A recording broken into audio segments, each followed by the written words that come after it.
Hey guys, my name is Abhinav, and in this video I'm going to be showing you how to make tteokbokki or Korean spicy rice cakes.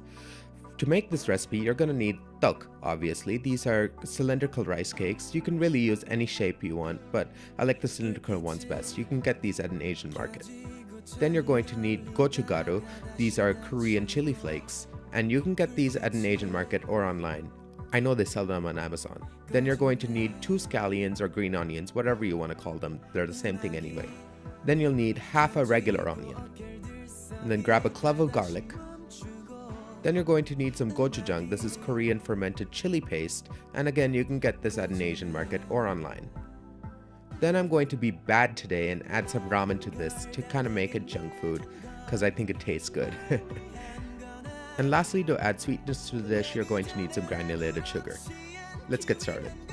So what I did with these rice cakes is I sliced them into pieces about 3 inches long, and I'm going to weigh out about a pound of them and soak them in some warm water until I need them again. As for the rest, I'm just going to freeze them until I want to use them again, make this dish another time.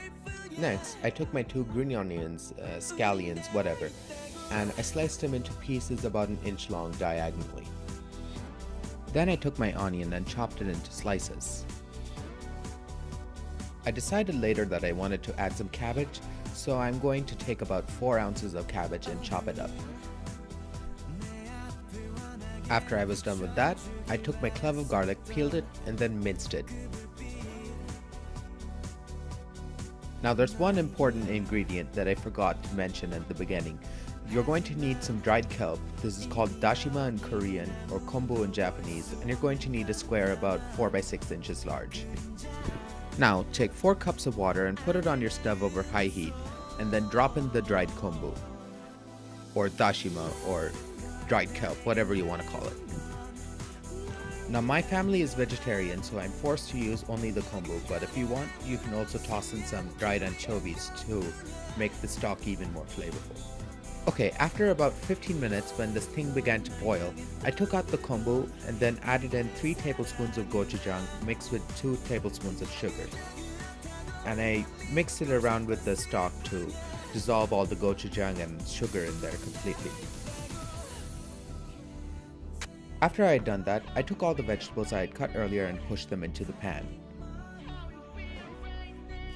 Next, I added a tablespoon of gochugaru, the Korean chili powder, and then pushed in the pound of rice cakes I had soaked in warm water earlier.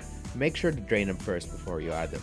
Then I opened the ramen packet and kind of just placed it on top of everything, and dumped in the little crumbs that were still lingering in the bag.